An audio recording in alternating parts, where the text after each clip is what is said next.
All right, episode number 5 of the Kevin Rooke Show. Here we go. Today I had a very special guest. It is my first time on this show interviewing a public company CEO, and it just happens to be the CEO of the world's first public Lightning Network company. That is CEO Shone Anstey of LQwD, that's LQwD. They trade on the Toronto Stock Exchange Venture, and they are a Lightning service provider. So in this conversation, we had a lot of time to chat about their Bitcoin buying strategy they've been accumulating over the last few months, their business as a Lightning service provider and exactly what that means, and then the future of the Lightning Network and where Shone thinks it's headed. Apologies in advance. There is a bit of audio glitching throughout the episode. That's my bad. Still getting the hang of the podcasting game, but there's a ton of insight into this in this episode. So I hope you enjoy it, and looking forward to seeing any questions or comments. You can send them over the Lightning Network. Just download a Lightning podcasting app, and we will do the lightning round at the end of the show. Shone, welcome to episode 5 of the show. Why don't we start off with you telling listeners a little bit about yourself, your background, and why you decided to start LQwD. Well, thank you for having me on, Kevin. It's a pleasure to be here. And myself, it's been a journey through Bitcoin. I've been in Bitcoin since 2012. I've been in tech for way before that, internet technologies and building up data centers and analytics products and what have you. And so coming to Bitcoin, it was actually kind of came to it honestly. We looked at it, realized it's just an extension of the internet, and just a continuation of all the stuff that we've been working on, and it was a natural, digital money for the internet. You could see it right away. So I didn't have this long process for me to sort of figure it out, but only because of the industry I was in. But since that time, we built out, I did mining myself, built out industrial Bitcoin mines for clients, for a client, and started another company called, which is now called Big Digital Assets. And that actually is a combination of a compliance company. So it's Blockchain Intelligence Group. Some people may be familiar with it, some maybe not. We compete with Chain Analysis, Elliptic, and combine that with an exchange. We made an acquisition of public markets in 2017, and it's now one of Canada's largest exchanges, and it's fully compliant, fully regulated, and licensed as of a couple months ago across the country. So we had a big vision of where we. I'm a very pragmatic person, looking at what needs to be done in the industry, and certainly dealing with anti-money laundering and bringing how do you marry traditional finance with what's coming up here as this phase of Bitcoin, which is the state phase we have to get through, and all the. We've done a lot of education to regulators and law enforcement and the entire space over years and years, and it's all culminated in having an excellent company in Big Digital Assets, which is running netcoins.ca, which some people may be using. We're happy if you are, and I'm still with that company there as a director and largest shareholder. But since after that acquisition in 2019, I was keeping a very close eye on Lightning Network, and really. Just felt for a long time that Lightning Network was going to be the trigger that's going to really take Bitcoin adoption to the next level, and I want to be a part of it. So my strategy typically is to go a little bit earlier in the space, and not too early, but enough where I can start to marry value with capital markets, and because I have a good understanding for tech, and build, and then eventually the capital markets wake up, and you're in the right place at the right time to get in front of the money and get in front of the opportunities and continue to build. So. Now we went public. The LQwD went public. LQwD on the Toronto Stock Exchange. We went public in June. It was a long process, but we have an excellent team that got us through. It's not our first time in the public markets. We've had success with BIGG, and so since then we raised 13 million and continue to buy Bitcoin aggressively and put all of our corporate assets and corporate resources towards building out where we see we can add a lot of value to the Lightning Network and support the ecosystem. Right. I've got a lot of questions about the Lightning Network for you, but maybe to start off, what is it about being a public company? Because I think you're the first public Lightning Network company, and I think still the only public Lightning Network company. The only public company, yes, exactly. We're not focused on anything but Lightning Network. Yeah. So what is it about being public? Was that a strategic decision? Why go public now, and what was the reasoning behind that? Yeah, absolutely. So we're on the venture market, which is designed for startups. We've had success in the capital market. So BIGG, my former company, hit $1 billion market cap in last spring. In and it's throwing off money and revenue. So we have a lot of happy shareholders there and people who have followed me to this venture. And so if you could, the goal is to marry the capital markets and bring in as much Wall Street money as you can, convert it to Bitcoin, and drive the Lightning Network forward, and pull all the levers of the public markets. Now, it's not for just every startup to do. You can't just do this as a 24-year-old walking in and think you're gonna do it. You actually have to have an experienced team. There's a lot of nuances to it, but if it's done right, it can bring seasoned management, seasoned capital markets to the resource space, to the space, and a lot of credibility. We have, unlike a lot of companies, we have actual board of directors. We have auditors who audit us quarterly and regularly. We have the regulators who we deal with on an ongoing basis, and we have the Toronto Stock Exchange who we have to report to. So there's all kinds of reporting levels that happen there, and the goal is to create more transparency and create that confidence for people to get into the space. Now you're going to see investors, a lot of our investors, they invest in our company because, one, they like the management team. We've had track record, but they also get exposure to Bitcoin, and they know there's potential upside and big upside with Lightning Network. So it gives them that ability to get all exposure to all three. And for us, it gives us the ability to tap into the capital markets to grow aggressively. And some of our playbook in the past, my past was when I was leading BAGG, was we had our compliance company. We raised $23 million in the public markets, and during the bear market, the crypto winter, we thanks to our bankers and others, we got together when we bought Netcoins, and we combined the two together. And so being able to make an acquisition in the public markets, it really propelled the company forward, and we were able to use the share price and whatever, what had you to make that. So we're going to follow the same mindset, same strategy that worked for us before. And that's our intent. And we're going to just, like I said, pull as many Wall Street levers as we can to bring as much capital and resources to drive the Lightning Network adoption forward. Yeah. Is it a fair comparison? I see a lot of similarities between your strategy and MicroStrategy's playbook of just basically trying to accumulate as much money to buy as much Bitcoin as possible. But you guys have that one extra lever where you're then using the Bitcoin. You mentioned in a couple filings that it is not only a reserve asset, it is also an operational asset, and that kind of differentiates you. Can you speak to how that works and what those two kind of mean? Absolutely. So we mentioned when we do our capital raises, we try to buy as much Bitcoin as we can with it, while leaving some reserves to continue to grow the company. We want it on our book as a reserve asset. We certainly believe in Bitcoin, have for a long time. But we have the added caveat that because we are running, and setting up routing nodes and building on our platform, we have a use and a future use for that Bitcoin itself. And why that's important is because the regulators, and certainly in Canada, I've had this experience, they will come ask why you're buying so much Bitcoin. They don't want you to become an exchange traded fund effectively. They don't want you to go down that path. All you're doing is buying Bitcoin and acting like a fund. So they will ask you why you're using it, and we have a legitimate use case for it. And so that's so it allows us to continue to accumulate Bitcoin, because we intend to put as much of it onto the Lightning Network as possible, and look to earn yield, even though the yield is small right now and the transaction fees are very low. We see that being a volume-based game as the value of the Lightning Network unlocks, and eventually the yields will trend up a bit till it gets more normalized, and it'll become the place to be for Bitcoin. Right. And so do you think that because you're using the Bitcoin and you're going to be earning some level of yield on it, do you think that's a more appealing opportunity for investors than something like a MicroStrategy, where they're basically saying, like, give us your money so we can go buy Bitcoin? And it seems like that play is almost it's investors giving money to MicroStrategy because they can't access Bitcoin themselves, whereas yours seems to be like people are buying it with the added bonus of getting some potential yield in the future. 100%, yeah, for sure. So they certainly look at it as like, we have all the upside of Lightning Network, you have the upside for yield earn as we continue to build up our portion of the network, and of course we still have it as reserve assets. So you get all three, and I do think in the future you're going to see companies like MicroStrategy and others.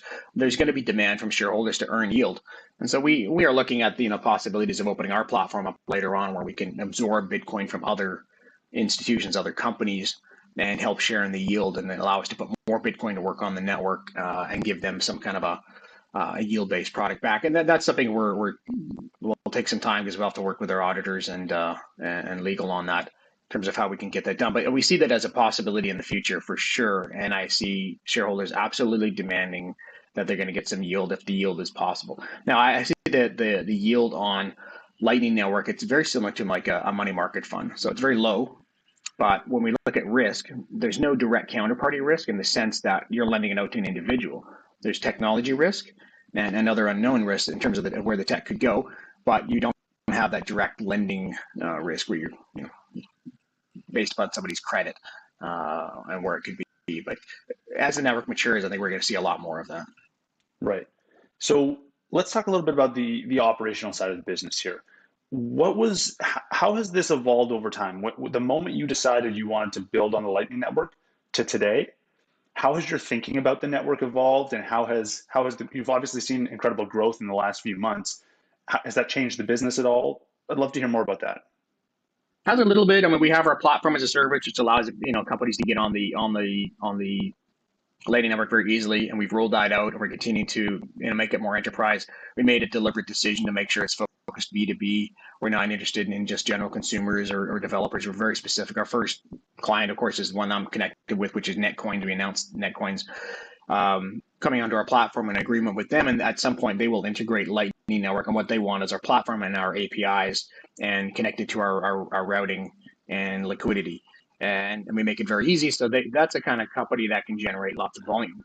And that's what we're interested in from a business perspective. We're interested in more companies like that, and that's all we're going to go after. We'll let the rest of the market do what it needs to do, but we want to bring the bigger players on by giving them that, the public company credibility combined with, the enterprise infrastructure and liquidity that we can dovetail into their operations to allow them to accept the Lightning Network deposits. And we'll see more and more of that as it comes up, I believe. Right. And so for example, Netcoins is the idea that for them, they're going to be able to use you as the liquidity source for their Lightning integration and basically never have to worry about balancing channels and managing liquidity. Is that the idea? Yeah, that's the idea for sure. So certainly we take care of most of that, and they just want to be able to accept deposits via Lightning Network and withdrawals via Lightning Network. And I think as you get more and more Bitcoin on the Lightning Network, it gets more and more mature. You have more and more. There's going to be more changes using it. And I think you're going to have, that arbitrage going across it and actually better price discovery because the price will be smoothed out because you can move Bitcoin very quickly to take advantage of price discrepancies between exchanges. So that'll play out over the next 3 years as the network matures. And really, one of the things that we look at is, I really feel that we always talk about Bitcoin's iPhone moment. If you hear this thing, what's going to be Bitcoin's iPhone moment? And people, it's digital gold, or we're hodling it, we're all these different things. At the end of the day, I was talking to Roy Breeze, and he keeps talking about the need for convertibility, like it is in El Salvador, where it's actually you can convert it to buying a taco. You can convert all these different real use cases where it becomes real money. Now the Lightning Network actually enables that. And my comment back to him and which is I see that the Lightning Network is Bitcoin's iPhone moment, but the real trigger will be when liquidity and channel management and channel rebalancing is seamless. And once that is solved, once that issue is solved over the next year and a half, that will be Bitcoin's iPhone moment, and there'll be no looking back. And the network will have true massive scalability and real use. Interesting. Beyond just exchanges, do you see any other enterprises that are like chomping at the bit to get on Lightning, or do you think that it would make an appealing use case for anyone outside of an exchange right now? It's certainly outside of exchange. We got the remittances, the gaming market, but as you go into the places like El Salvador, Nigeria, where you have a lot of peer-to-peer trading going on for different use cases, I think that's going to continue to take off there. I was going to say like lightning, but no pun was intended. But it is clearly a huge use case there, and you're seeing more and more of it. And I think that's where you're going to get it. One of the things we look at, yes, in North America, we have a stable economic model here in terms of you can tap your credit card, it's instant payment, all that. Yes, behind the scenes, there's a bit of a messy settlement structure, which will continue to evolve. But it's certainly these places where you're desperate for harder money, you're desperate for economic sovereignty. First time ever, if you have a smartphone, you can actually do banking and peer-to-peer trading, and you can have some kind of, you're not afraid of your currency. And it's certainly if you're in Turkey or Nigeria, different places where the currency is just getting, constantly devalued and you're under threat.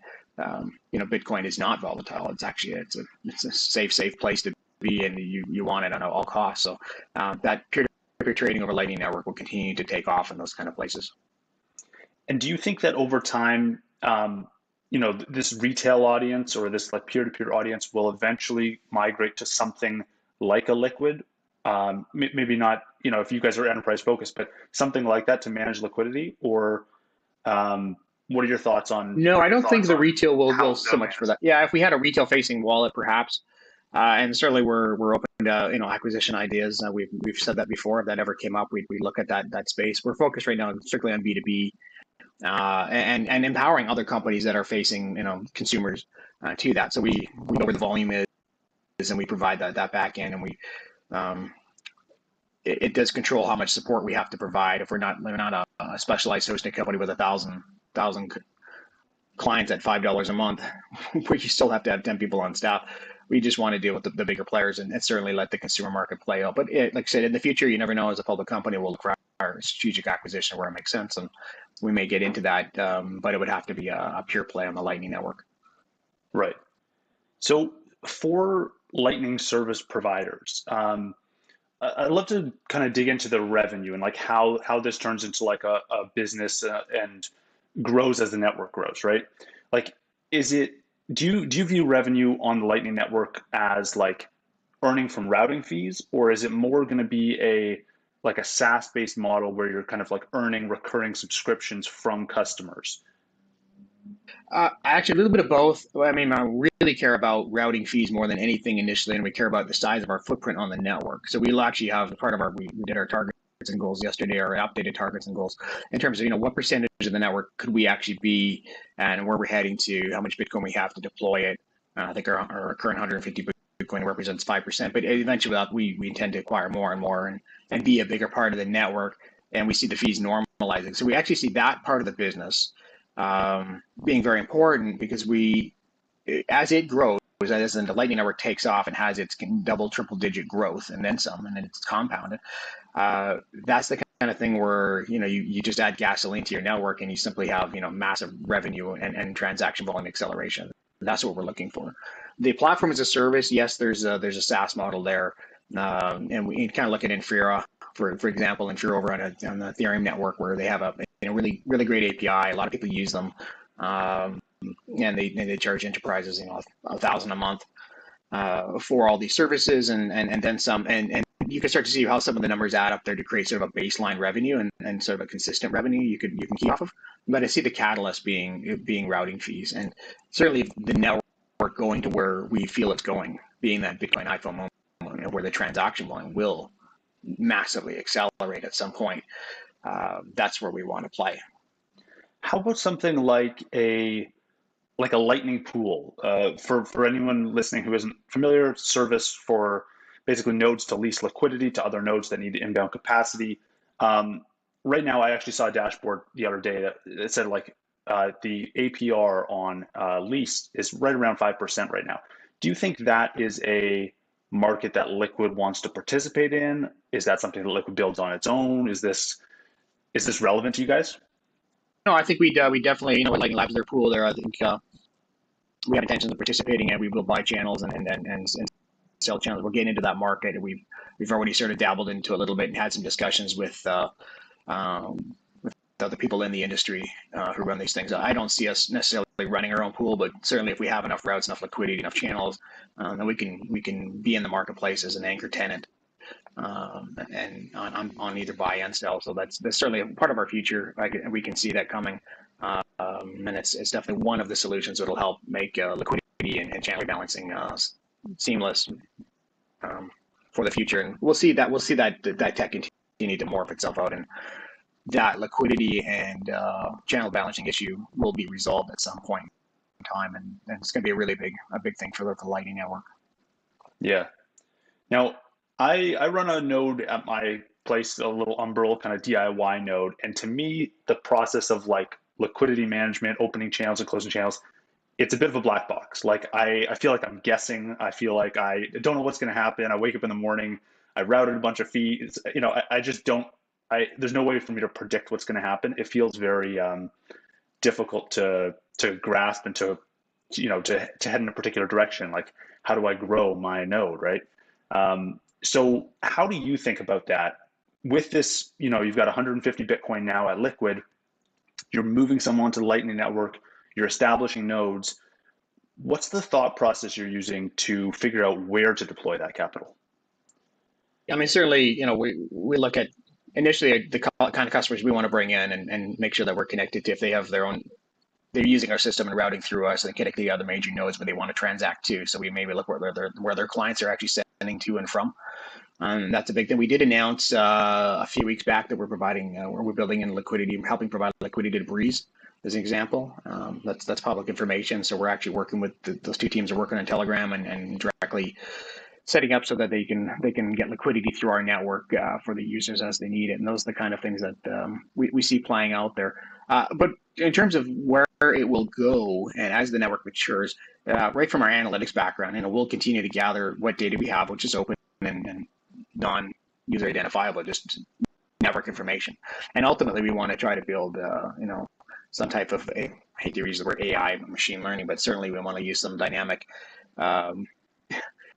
data analysis that allows us to have a much smarter network than anybody else, and certainly give us the insight into where we need to, redeploy or adjust accordingly. And so that's actually in our roadmap for the tail end of 2022, and really to try to make our portion of the network smarter than just very useful. So we have less labor being involved in it, and it's more of a self-autonomous, self-adjusting a network. And we may open source that if we feel it's good for the industry. It really depends on where we're at in the product, and that's how we're going to tackle it. Yeah, and for the amount of Bitcoin you have now, 150, the total public capacity I think you mentioned before is 3,000 roughly. So there you have basically 5% of the total public capacity on the Lightning Network. How do you think, like, is it feasible to deploy all that now? Is it a waste if you put all 5% in at once, or is it something you kind of have to build in over time? I think we're going to have to build on it. I don't have a direct answer for that. I just know we're just going to keep adding because that number will go up. So we want to maintain 5%, and our goals, at some point we want to get to 1,000 Bitcoin and beyond as our company matures and our market cap matures and what have you. But in terms of how we deploy it, we're just going to start deploying in major nodes and just assess it as it comes up there as a team. So look at the numbers and say, okay, this is what makes sense for now. And for now, we'll leave the rest in the treasury until we see the network continue to mature. But at some point, there will be this inflection where I really feel that footprint is the number one thing that we care about. Even if their nodes are out there and they're not generating a lot, we just have to have the footprint out there and the usability and help support the network and be in place so we can continue to drive the adoption of the Lightning Network by making just a better network, and also just be ready for that inflection point where one day it continues to take off and it hits that inflection point where it's unstoppable, right? Yeah. Now, as you're starting to see payments come in and out of your nodes and just like move across the network, as you're getting more like visibility into that, has anything surprised you in the first kind of couple months of being a node operator with Liquid? Sorry about that. Not really per se. I mean, that's certainly, there's a lot of retail players in the space. I think it's what's not really surprised me. It just reconfirmed that, especially being down in El Salvador at the last conference, that liquidity, and we call ourselves an LSP, and we are a Lightning Network service provider. But at the end of the day, we're actually more like a liquidity as a service. And the need for it, and just really reaffirming that that's so important for us, and that's what we're seeing on the network, and that's really it's really helped validate our model, and certainly how allowed us to focus in and to say we're strictly B2B, and on the platform side, on the liquidity side, and certainly the trip down to El Salvador reaffirmed all of what we were thinking, that Lightning liquidity as a service is where we will go. That's what everybody needs. And it's the problem that has to be solved. And there's lots of opportunity to make a tremendous impact and make a lot of money doing it and create a lot of value. So that's where we're going to focus. Right. What did you learn from your trip down to El Salvador? I had spoken with Ellen Market's co-founder on a previous episode, and he had mentioned that there was a kind of Chivo was not the best solution right now. There was a lot of bugs and issues with it in El Salvador. from being on the ground, did you learn anything about how El Salvador is using the Lightning Network today? Any pain points? Yeah, I had some people there that were they some locals there that were able to show me the wallet and talk about even just the liquidity needs that are going on there.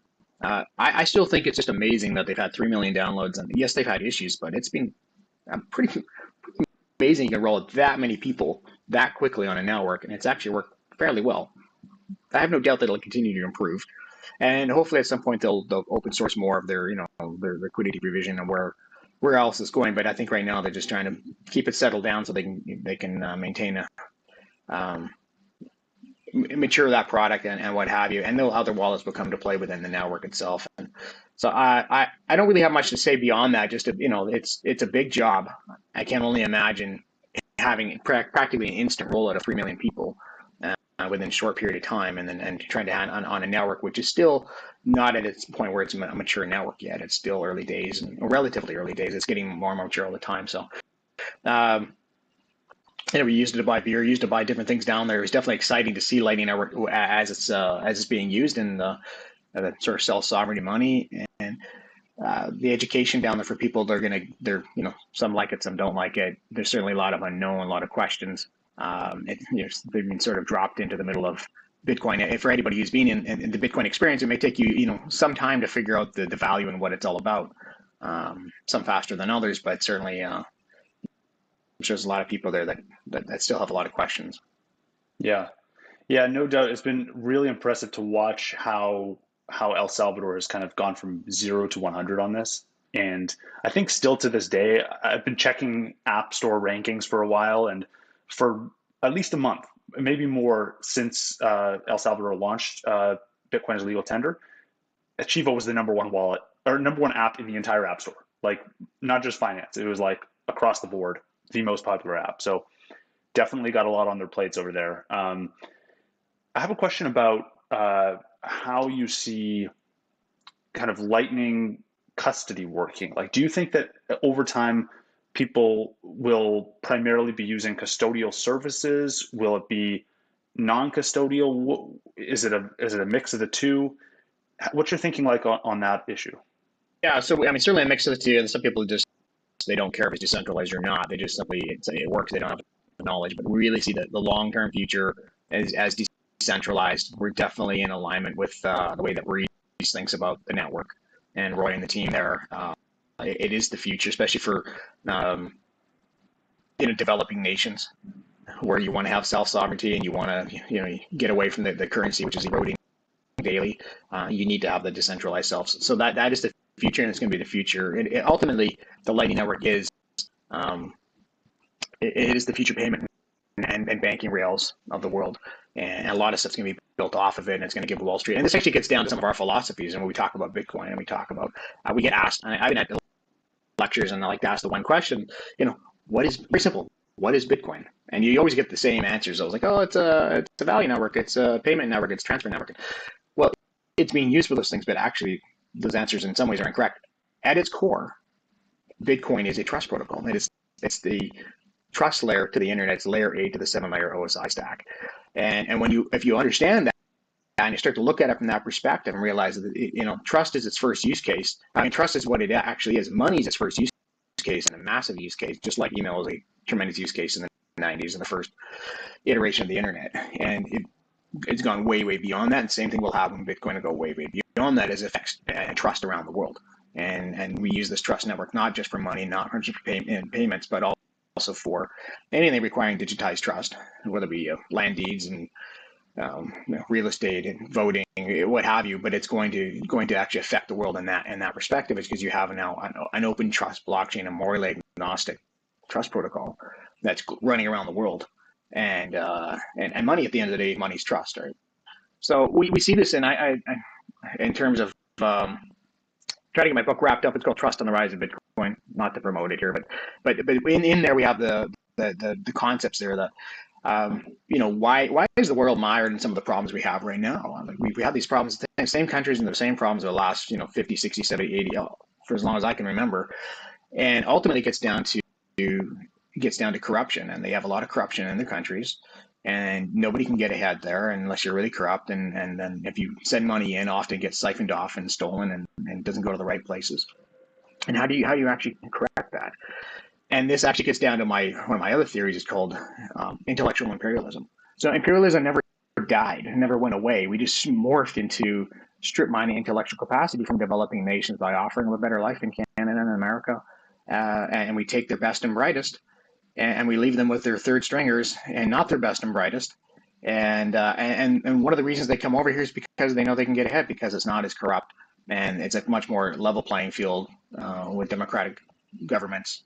And so the hope is with, if we look at Bitcoin as a trust protocol and Lightning Network as the scaling solution, that will now over the course of 30 years be able to affect how trust is done in these nations through an open trust network that will run multiple things, not just money, but also great insight to data markers that represent data timestamps for different land deeds, transactions, different types of things, that anything requiring trust, so that there's much more clarity and insight going on in these nations, and you can reduce the corruption that's there and give people less reason to leave. And ultimately, bad people do bad things when they know they can get away with it. And if you shine a light on things, often there's people aren't willing. That's why we send the United Nations into different war-torn countries, because once people are there, there's less likely to be fighting or atrocities because somebody's watching. And so this is what these countries need in order to help reduce corruption. And I think we're really planting those seeds that will grow into big oaks over the next 2-3 generations and turn that ship around by creating a more level playing field through technology. As the internet continues to morph around the world, it's about a 92% penetration in the United States and Western nations, about 46% in the rest of the world. And so it's still rolling out.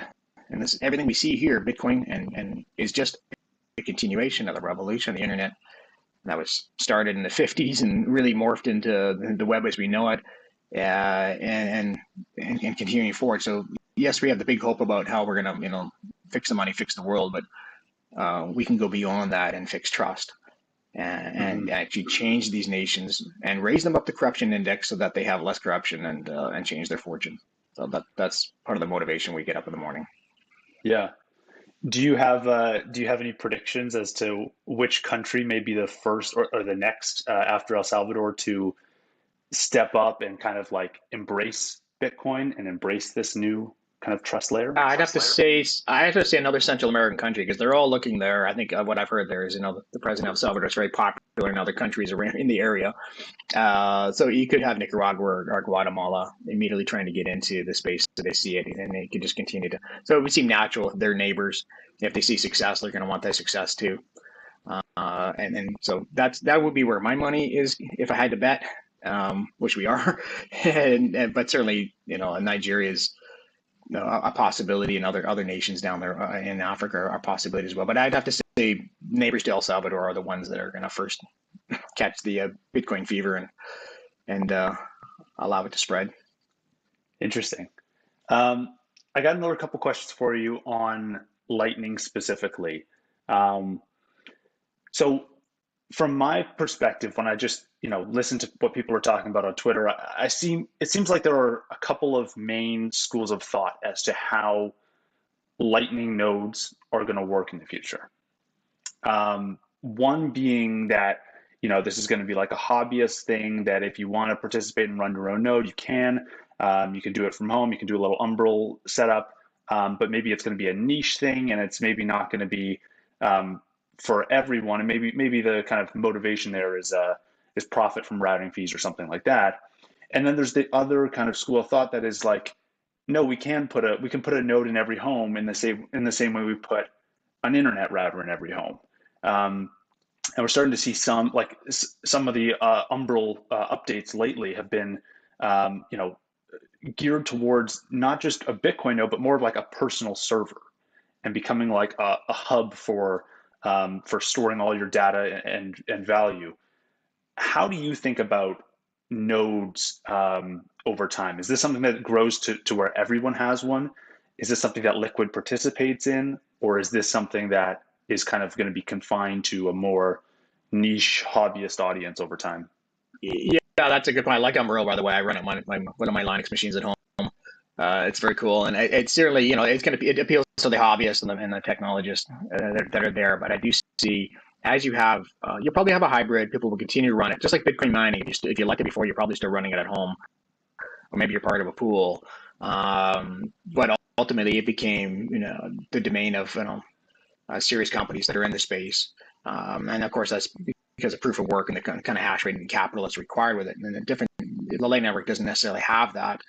But as you're going to bring more institutional money, institutional Bitcoin, let's say MicroStrategy want to put some of its Bitcoin on the Lightning Network, they may either run their own stuff, that's possible, but more likely they may partner with companies that are seasoned, mature companies, and that have a certain level of professionalism that they're going to demand, and the auditability and those types of things. So you'll see a hybrid going forward, but I do see a more professional. As the network matures, you see more professional companies continue to move into the space, and establish points of presence and more and create. You'll give people a lot of confidence in the network, and they'll bring their resources, and there might be more centralization than we'd like. So we hope to see, more hobbyists continue to stay on the network and continue to do that, and I think both would be great solutions. But I do see a lot of, as it matures, certainly professional companies coming in and bringing that, their abilities to it, and as the network matures, there's more yield on it and more opportunity. Yeah. You mentioned centralization. Is there a threshold at which that becomes important? Of centralization where it becomes an issue. Yeah, like do you have a threshold in mind of like what is too centralized, or what is decentralized enough? Oh, that's a great question. I don't have a number specific for that, but I think anything more than you wouldn't want to have any company have any more than 10%. I think that would be dangerous for the network. I think, if it's between 2 and 5 for a major company, that's significant enough already. But you look at even just the hosting space and what have you, and we could talk about is it decentralized? Is it not? There's a lot of Lightning nodes running on Amazon. Just like there's a lot of smart contracts running off of Infura, which I believe runs on Amazon, and so there's unfortunately, a lot of stuff is still interconnected and always will be, because that's kind of the nature of the internet, as it is. However, it may be decentralized enough, and which is all we care about. There's enough places around the world, enough different networks, enough different use cases and users with different motivations, where you have that natural push pull, which is kind of like democracy. Democracy is messy. Oh, we have this push pull, and it drives everybody nuts. Ultimately, at some point, we find our way to the moment of truth where it should be, and it may vacillate between the two extremes, but it gets to where it needs to be, and so we'll see push pull on the network, and we just have to keep driving forward until we find our golden mean, as Aristotle would say. Yeah. Okay, one more for you on Lightning. No one knows this for sure, I guess, but if you had to take a guess today, how much volume do you think is flowing through the Lightning Network? Oh boy, that is a great question, because we talked about the other, but like, how do we get gauge that? We don't know. No one will know. If I had to look at it, I'd say north of a billion. A billion on an annual basis? Right now, I think that's just sort of a wild guess. I say, you're looking at 3,000 Bitcoin. You got a bunch of transaction volume. You have private nodes. You have exchanges doing things. Why not a billion? Yeah. It's possible, and maybe be able to extrapolate some of the fees and stuff like that. As we get a bigger footprint, we may get a better idea of some numbers that we could sort of say, well, based upon our nodes running around the world, this is what we see. If we extrapolate it forward, we can kind of have a better guesstimation of what we think the overall volume is. But it will accelerate quickly, and I see it being this, the Lightning Network being $1 trillion network at some point, and massive amounts of transaction volume going through it. And it is true open architecture, as Andreas likes to say, and ultimately represents that real last mile solution, that is effectively unstoppable. It is the sound of inevitability. It is the internet. You can't fight the internet. It's very difficult, and we've heard all this bluster before, because I've been in the internet for a long time, since the 90s, and I remember governments back then saying, oh well, they didn't like the internet because it originally came off, and criminals got onto it very quickly. They got onto it very quickly because it was great for e-commerce. And it was super useful for communication. But it wants, law enforcement, regulators got a little bit of a handle on it. It continued to morph and hit an inflection point where it was unstoppable. And of course, you still heard Wall Street. I mean, Washington, and congressmen and senators are like, well, we should tax it, we should ban it, we should do all these things. Everything you just heard about Bitcoin. And it's most of it, is just bluster and scoring political points. They have no idea what they're talking about. The term ends, they're gone, and the internet just kept marching along. And when you see that Bitcoin is an extension of the internet, the same thing's playing out. And so you've heard all the, no, it's all for criminals, it's all for this, it's all for that. You couldn't get a bank account back in the day for a .com company, or if you took a Visa online, Visa would take your terminal away. And it's all morphed again. The same thing going on for Bitcoin, and we're at that point where we're almost like, Coinbase went public last year, and then earlier this year, and I guess Google went public in 2004. We're kind of that 2005 moment. We're heading towards that iPhone moment is coming. It feels like we'll have this liquidity and channel balancing issue solved in a year and a half to 2 years, and suddenly it'll be lights out, and it'll be the race will be on in a really huge way. So it's funny, what's old is new again, and it's coming full circle. But at the end of the day, and we you even had Wall Street there talking about the same thing's going to play out, where you're going to see a bunch of banks and a bunch of institutions get smoked by by some of these Bitcoin companies are coming up that are basically going to morph into financial institutions, and they have a way better, they're 10x in terms of how they can operate in terms of efficiency, and they're so much better than these legacy institutions who have been very late to the game. And some of them will die, some of them will morph, some of them have managed to hang in there, and they'll stay relevant. But just as e-commerce was just done, a lot of the stuff was decimated in the 2000s. Bitcoin is coming for the next phase of these type of companies who are in need of rapid change. I mean, in fact, I was at a few years back. I was at a private lecture for a bunch of bankers. In a room, there's like 30 bankers in there. It's in New York, and I asked them, "What do you think your risk is with Bitcoin?" And they're like, "Well, it's all about compliance and money money laundering." And we're like, companies like ours and others already solve that. Right? That's not an issue. We create the reporting that you need, and you need the reporting, and they do, because as companies, if they don't have the reporting, it puts the board of directors, makes them personally liable if there's an issue, right? So we already solved that. Your issue right now is actually it's inaction, because you don't understand that Bitcoin is an extension of the internet, and now. How long do you think it's going to be until Google and Facebook and Twitter and Apple wake up and realize that they can get into banking, and they have the Bitcoin and the Lightning Network to do it, and it's the perfect medium, and it's just an extension of the internet that they are already the lords and masters of, and they have unlimited funds, and they have last mile access to everybody's phones, and the biggest thing that they have, most important thing that they have, are armies of developers born and bred into a culture of disruption, who love to move fast, break things, and are looking at Wall Street and the banking industry, and they want to turn it on its head, and they have the perfect medium. The trust layer of the internet is now in place, and they can do it. So right now you're in the pole position because you have banks, you have clients, and your bankers, you understand the industry, but the sands are eroding, so it's coming. And I said back then, you probably have 5 to 10 years, but you're going to be going head to head with Silicon Valley, and it's coming faster than we think. And it's going to be a big shakeup.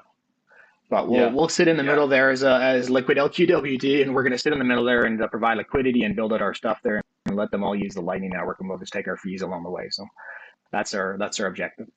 Yeah, I actually saw an interesting an interview with the Stripe co-founder. I think calls him John or Patrick, I can't remember, and he actually mentioned Lightning Network as something they're already looking at, and I thought that was kind of interesting that. It does seem that the giant corporations are starting to wake up to, especially them as a payments company. It makes sense that they're kind of thinking about that. But yeah, absolutely. So yeah, it'll be interesting to see, and it's just a matter of time. So as a company, we're just going to keep moving forward and stay upright. We need to, as we can, buy more Bitcoin and build our footprint and be aggressive in the space, and wait for the inflection point to carry us up faster than anything else. That's our strategy, and we're gonna stay focused on it. Right. So let's wrap this up, and maybe we can just cover your roadmap, where people can find you, and we can go from there. Absolutely. So our roadmap, we talked a little bit about it. We're going to continue to roll out. We've rolled out our initial routing nodes. We're going to continue to put more Bitcoin on these routing nodes. We're actually setting up. We spoke with some people at Lightning Labs in terms of the setting up routing nodes as a cluster and high availability. So we're making some adjustments there, so we have really super high availability, so it allows us to deploy more of our Bitcoin and be more aggressive on that front there. And then from there, we're continuing to just build out channels and routes and deploy stuff around the as we can. That's our number one focus, and what we care about. Our only metric is how many nodes we have, how many routes we have, and how many transactions we're processing. That's the only metric we care, and the acceleration of that. And so we had a great team. We've continued to attract some fantastic talent, which we're very, very grateful for, because you're only as good as your team. And people can find us at Liquid FinTech, LQwDFintech.com. That's our website, and we're LQwD on the Toronto Venture Exchange. And if you have any questions, please reach out. You can find me on Twitter at Shone Anstey, and happy to answer any questions. And if we want, we love our shareholders, and we have some great shareholders who believe in our vision and have supported us on past ventures, supporting us now, and we're going to continue to work on executing very well for them. Awesome. Learned a ton from this conversation. Thanks so much for the time, and hope we can do this again soon. Great, Kevin. Thank you very much. Appreciate it.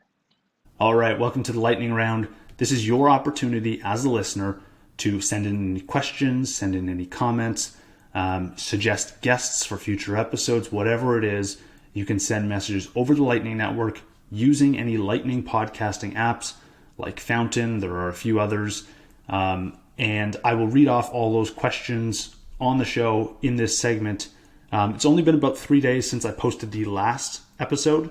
And actually in that time, I've received a record number of payments, tips, boosts from listeners. So thank you everyone who sent a few sats my way. Special shout out to @Corrado on Fountain for sending in 446 sats. That was the largest tip of the last few days.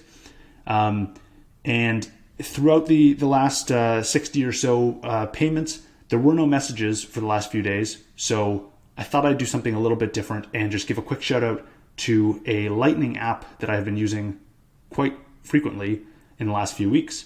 That is called Stacker News. It's kind of a Reddit style or Hacker News style forum built with Lightning Network integrated into it, where instead of upvoting comments by clicking and kind of like voting with a click, you're voting with sats. So it costs 1 sat to create a comment or create a post, and then you and other users can upvote content as you see fit. And the creator or the curator actually gets to receive those sats as tip. And so, in the last couple of weeks, I've been playing around with it. I've been posting a few items in Stacker News, and I think I've done about 25 posts now, and I've earned about 500 sats for it. So a pretty cool little application. It is already a high signal forum. I find it to be as high or higher signal than Reddit or Hacker News. It's very curated towards Bitcoiners and Lightning Network enthusiasts specifically. So if you're into that, check out Stacker News. Pretty cool site and an opportunity to earn a few extra sats. If you have any other questions for me, you can send them over the Lightning Network. I will be reading them all off on next week's episode. Looking forward to hearing what you guys have to say, and see you next week.